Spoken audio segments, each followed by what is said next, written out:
బంగారములు పశువులు కలిగి బహుధనవంతుడై ఉన్నాడు. వెండి ఉన్నది, బంగారం ఉన్నాయి, పశువులు ఉన్నాయి, బహుధనవంతుడుగా ఉన్నాడట. 13 అధ్యాయం వరకే ఆయన ఆశీర్వదించబడ్డాడు. మరి ఆయన నాకు దేవుడు మొదటగా అబ్రాముని పిలిచిండు. అబ్రాం పిలిచినప్పుడు అబ్రాం లోబడ్డందుకు దేవుని ఆశీర్వాదం కూడా ఆయనకు సమీపించింది. సమీపించినాక ఏమంటున్నాడు ఆయన అక్కడ, అతడు ప్రయాణం దక్షిణం బేతేలు వరకు అనగా బేతేలు ఆయికి మధ్య గుడారం వేసి మొదలున్న స్థలం వెళ్ళి తన బలిపీఠం కట్టిన చోట చేరిన. అక్కడ అబ్రాహాము యెహోవా నామమున ప్రార్థన చేసెను.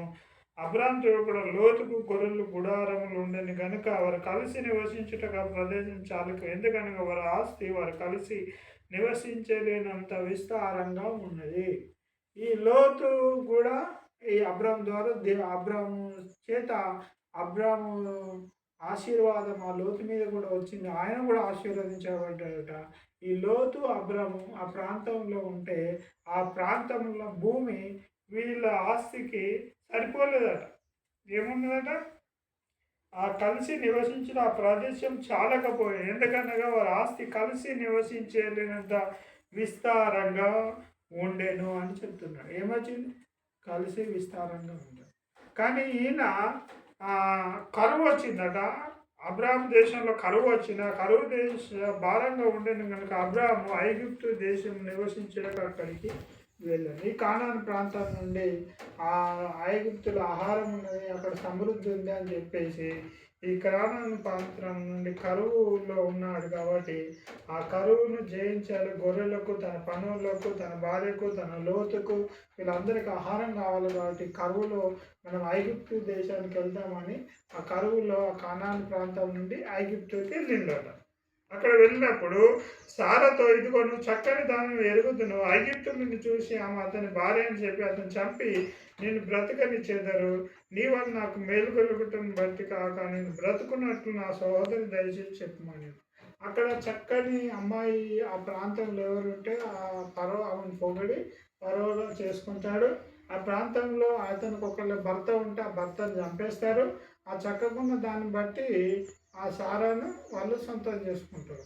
అయితే నేను భర్తనం కాకుండా సహోదరుని అని చెప్పినావు అనుకో, నన్ను నా మీద ఏ అపాయం రాదు అని అక్కడున్న పరిస్థితులు, క్రూరమైన మనస్తత్వాన్ని బట్టి, అక్కడ స్త్రీ కాంక్షను బట్టి, అక్కడున్న సౌందర్య వాళ్ళు అరుదు కాబట్టి అలాంటి ఉన్న స్త్రీల్లో ఈ ఎడారి ప్రాంతం వచ్చిన చాలా చక్కగా ఉంటుంది కాబట్టి నీ ద్వారా నాకు అపాయం కలుగుతాయి కాబట్టి నాకు సహోదరు అని చెప్పు అని చెప్తున్నాడు. ఈయనకు శ్రమ వచ్చింది. ఎవరికి?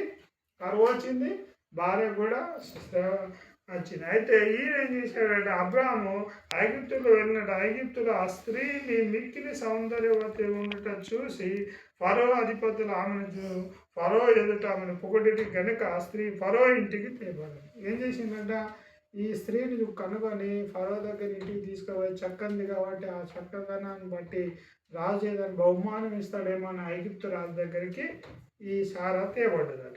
తేబడ్డప్పుడు ఏమైంది, యెహోవా అబ్రాహాము భార్య అయిన సారాను బట్టి ఫరోను అతని ఇంటి వారిని మహావేదనలతో బాధించాను. ఏం చేసిందట, సారాకు అబ్రాహాం చెప్పినట్టుగా అబ్రాహాం భర్తను చేస్తాను చంపేస్తారు, సారాను ఫరో చేసుకుంటాడు.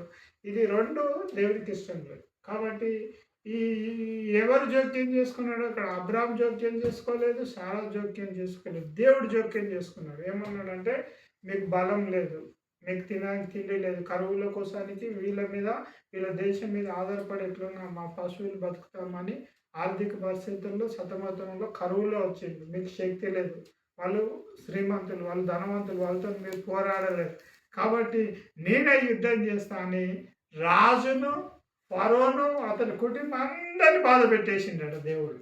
బాధ పెట్టినప్పుడు ఆయన వాళ్ళు ఫరో ఇట్లా ఈ కీడు ఎవరి వల్ల వచ్చిందని వాళ్ళు విచారించినప్పుడు సారాతోనే దేవుడే మనలను ఇలాగా బాధ పెడుతున్నాడు అని తెలుసుకున్నాడు.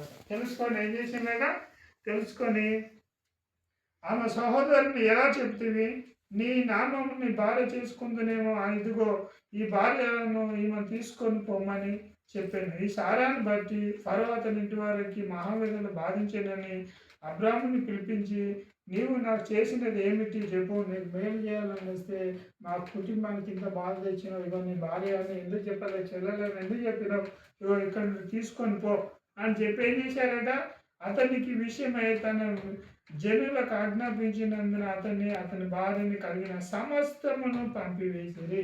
నీకేం కావాలో సమస్తం తీసుకో, ఈ ప్రాంతాన్ని వదిలిపెట్టి వెళ్ళిపో అని దేవుడు ఏం చేసిండు, అబ్రాహామును శారాను వాళ్ళ పశువులను ఆ పనులను సమస్తాన్ని ఆ ఐగుప్తు దేశం నుండి వాళ్ళు పంపబడ్డారు. వాళ్ళను ఒకవేళ ఫరో దగ్గరికి పోయి నా భార్యను నా భార్య ఇయ్యి అంటే ఆయనకు అపాయం వచ్చి ఆమె విడిపించకు. కానీ రాజులకు రాజైన దేవుడు ఫరోకే దేవుడైన ప్రభు జోక్యం చేసుకొని ఏం చేసిందంటే అక్కడ మహావేదలతో బాధించేసి వాళ్ళను ఈ సారా వాళ్ళను వచ్చింది, వీళ్ళతో ఉంటే మనకి ఇంత బాధ అవుతుంది, పోండి తీసుకొని పోండి అని చెప్పి వాళ్ళు పంపించింది. అలాగే కాబట్టి మన దేవుడు ఏం చేస్తాడంటే ఏదైనా మన వస్తువు కానీ లేకపోతే మనలను ఎవరైనా బాధ పెట్టడానికి చేస్తే వాళ్ళని బాధ పెట్టేసి వాళ్ళ నుండి మనను విడిపించే వారిగా ఉన్నారు. దీని తర్వాత అబ్రాహాము పోయి వెండి బంగారాలు మరియు పశువులు పనులు కలిగి బహుధనవంతుడిగా తర్వాత ఆశీర్వదించబడ్డాడు. కరువుల్లో శ్రమ పడ్డాడు. పిలుపు ప్రభావం పిలిచిన వంశాలు ఆశీర్వదిస్తాను, ఎంత కరువు వచ్చింది, భార్యకు పరువు చూసుకుంటట్టుగా అయిపోయింది, నేను నమ్ముకొని వచ్చిన నా కుటుంబమే ఆగమైపోయిందని బాధపడవచ్చు. కానీ దేవుడు జోక్యం చేసుకొని ఫరోను అతని కుటుంబాన్ని సమస్తాన్ని బాధపెట్టి దేవుడు ఏం చేసిండు, అబ్రాహామును తీసుకొని వచ్చిండు. కానీ అబ్రాహాముకి దేవుడు ఏమని వాగ్దానం చేసిండు, హెబ్రీయులకు రాసిన పత్రికల్లో ఉంటుంది. ఏమని వాగ్దానం చేసిండంటే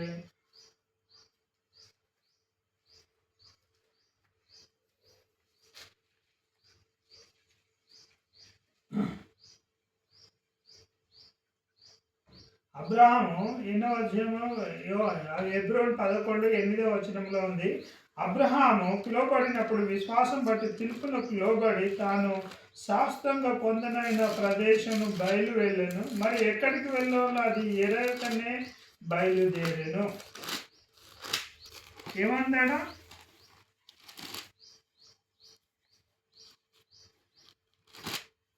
అబ్రాహాము పిలువబడినప్పుడు విశ్వాసం బట్టి పిలువబడ్డాడు, స్వాస్థ్యంగా పొందనైన ప్రదేశం బయలు వెళ్ళుటకు ఎక్కడికి వెళ్ళాలో అది అది అది ఎరుగగానే బయలు వెళ్ళింది. ఆ ప్రదేశం తెలియదు, ఏం తెలియదు. దేవుడు బొమ్మన్నాడు, అంతే వచ్చేసినందుకు దేవుడు అన్యాయం చేసినా చేయలేదు. దేవుడు తన శ్రమలు వచ్చిన శ్రమలతో ఉండి తనను కాపాడిండు అన్నమాట.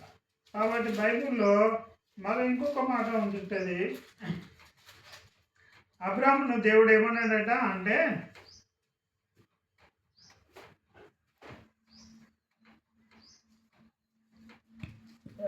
అబ్రాహాముతో నిశ్చయంగా నేను ఆశీర్వదిస్తా, నిశ్చయంగా నేను విస్తరింపజేస్తానని వాగ్దానం చేసిండట. ఏమని చేసిండట, నిశ్చయంగా నిన్ను ఆశీర్వదిస్తా, నిశ్చయంగా నిన్ను విస్తరింపజేస్తా అని ఆశీర్వదించింది.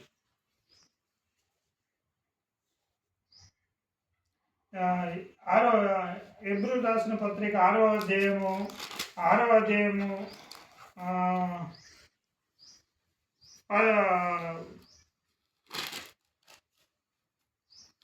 13వ వచనం చెప్తాను. 13-14 వచనంలో ఉంది. దేవుడు అబ్రాహాము వాగ్దానం చేసినప్పుడు తనకంటే గొప్పవాడిని తోడని ప్రమాణం చేయలేకపోయాను కనుక తన తోడని ప్రమాణం చేయదు. తనకంటే గొప్పవాడిని తోడని ప్రమాణం చేయక తన తోడని ప్రమాణం చేసి నిశ్చయంగా నిన్ను ఆశీర్వదిస్తా, నిశ్చయంగా నిన్ను విస్తరింపజేస్తానని చెప్పాను. ఏమని చెప్పిండట, నిశ్చయంగా నిన్ను చెప్పు, నిశ్చయంగా ఏమని చెప్పాడు, నిశ్చయంగా నేను ఆశీర్వదిస్తాను, నిశ్చయంగా నేను నిన్ను ఆశీర్వదిస్తాను, నిశ్చయంగా నిన్ను ఆశీర్వదిస్తారు, విస్తరింపజేస్తాను అంటున్నాడు. నిశ్చయంగా నిన్ను అభివృద్ధి పొందుతున్నాను అని చెప్పినప్పుడు ఆయన ఏం చేసిందట, ఆ మాట నమ్మి ఊర్మితో సహించి వాగ్దానం ఫలము పొందెను.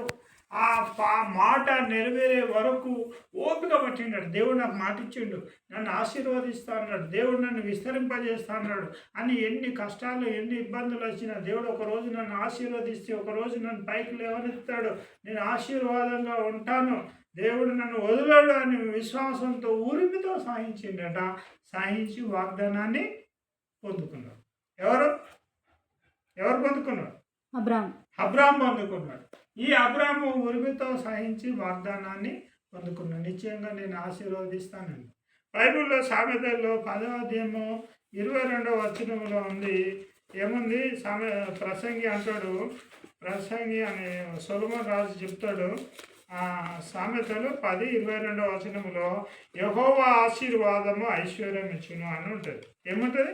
యెహోవా ఆశీర్వాదము ఆశీర్వదించును. నిశ్చయంగా నన్ను ఆశీర్వదించాలంటే నాకు ఏమి తినడానికి తిండి కానీ బట్ట కానీ ఇంటి అవసరతలు కానీ ఏమీ కొదువు లేకుండా నాకు సమృద్ధిగా ఐశ్వర్యంతో దీవించాలి అని చెప్తే ఆయన అట్లా దీవిస్తానని ఐశ్వర్యదిస్తానని చెప్పిండట. యెహోవా ఆశీర్వాదము 10:22వ వచనం. సామెతలు 10:22లో ఏమని? ఆశీర్వాదం అంటే ఏమని? 10:22లో ఏమని? 10:22 సామెతలు 10వ అధ్యాయం 22వ వచనం. యెహోవా ఆశీర్వాదం ఐశ్వర్యం ఇచ్చును, నరుల కష్టం చేత ఆశీర్వాదం ఎక్కువ కాదు. నేను కష్టపడి బాగా డబ్బులు సంపాదిస్తాను, పని చేసుకొని సంపాదిస్తా అంటే అది ఎంతకైనా అంత ఖర్చులు ఉంటాయట. కానీ దేవుని ఆశీర్వాదంతో ఏమొస్తుందట? ఐశ్వర్యం వస్తుందట. మరి ఇక్కడ దేవుడు ఏమన్నాడు? నిన్ను ఆశీర్వదిస్తా, నేను విస్తరింపజేస్తా అని చెప్తున్నాడు. 1వ దినవృత్తాంతంలో 4వ అధ్యాయము 1వ దినవృత్తాంతాలు పాత నిబంధనలో 4వ అధ్యాయము 10వ వచనం. ఇజ్రాయేలు దేవుని గూర్చి మొరపెట్టి, ఎవరు ఇజ్రాయలా? ఎవరు అని పేరు మంచిది.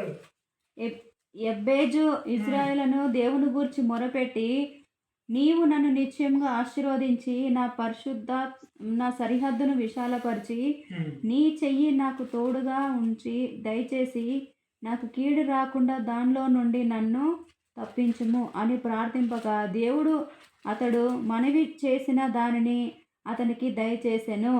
ఎబ్బేజు ప్రార్థన చేశాడు. ఏమని చేసిండు? 10వ వచనంలో ఎబ్బేజు ఇజ్రాయేలు దేవుని గురించి మొరపెట్టిండట. ఎవరు దేవుడు? ఆయన ఎబ్బేజు ఎవరు దేవునికి మొరపెట్టిండు? ఇజ్రాయేల్ దేవునికి మొరపెట్టిండు. మొరపెట్టి ఎబ్బేజు ఇజ్రాయేల్ దేవుని గురించి మొరపెట్టి నిశ్చయంగా నన్ను ఆశీర్వదించాలి. ఆశీర్వాదం అంటే ఐశ్వర్యం అని చెప్పిన. రెండోది ఏమంటున్నాడు? నా సరిహద్దులను విశాలపరచు అంటున్నాడు. దేవుడు అబ్రాముతో నేను నిశ్చయంగా నేను ఆశీర్వదిస్తా, విస్తరింపజేస్తా అంటే ఆయన బౌండరీలు పెద్దగా చేస్తానని అబ్రాముతో దేవుడు ఆశీర్వదించిండు. ఆకాశ నక్షత్రం వాళ్ళే, ఇస్కరేణి వాళ్ళే నీ సంతానాన్ని విస్తరింపజేస్తానని దేవుడు అబ్రాముకు వాగ్దానం చేసిండు. ఈ ఆకాశం లెక్క పెడతావా? లెక్క పెట్టలేదు ప్రభా అంటే ఇలాగ ఉంటుంది. ఇస్కరేణిలో లెక్క పెడతావా? లేక ఇలాగ ఉంటాయని ఆయన విస్తరింపజేసిండు.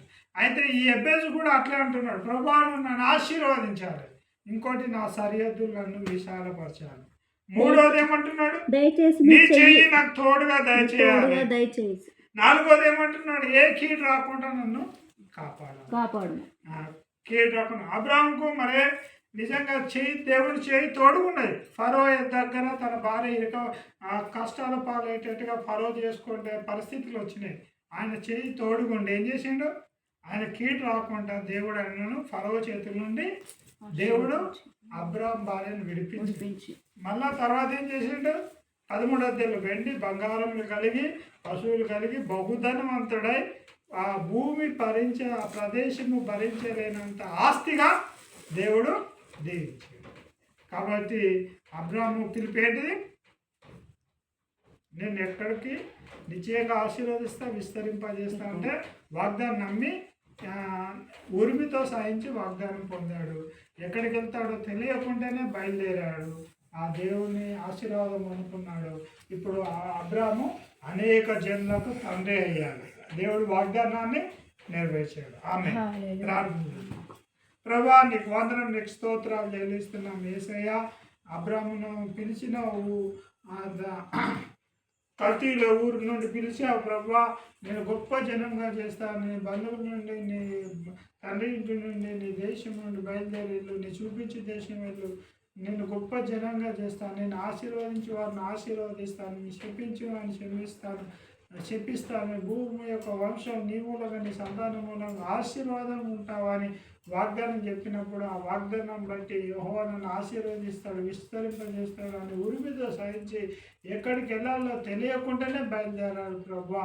అలాగని కానాన్ ప్రాంతంలో వచ్చినప్పుడు ఆ ప్రాంతాన్ని చూపించావు, ఈ ప్రాంతాన్ని నీకు ఇస్తాను అని చెప్పావు. మరి కరువు వచ్చింది, ఆ కరువులో ఐగుప్తుకు వచ్చినప్పుడు అక్కడ సేవపడ్డాడు. ఫరోతో నీ హస్తం, బలమైన హస్తము మహావేదనతో ఫరో కుటుంబాన్ని బాధపెట్టి శారాన్ని విడిపించి మళ్ళీ వెండి బంగారు కలిగి విస్తారమైన ఆ ప్రదేశం సాలనంత వెండి బంగారులు, పన్నులు, పనివేసే గొర్రెలు, గుడ్లు కలిగి సమస్తము ఆశీర్వాదంగా చేసినందుకు నీకు స్తోత్రం. నువ్వు మాట ఇస్తే ఆశీర్వదిస్తావు. అలాగే ప్రభా, మా యొక్క పరిచర్యను కూడా నిశ్చయంగా విస్తరింపజేయండి, ఆశీర్వదించండి.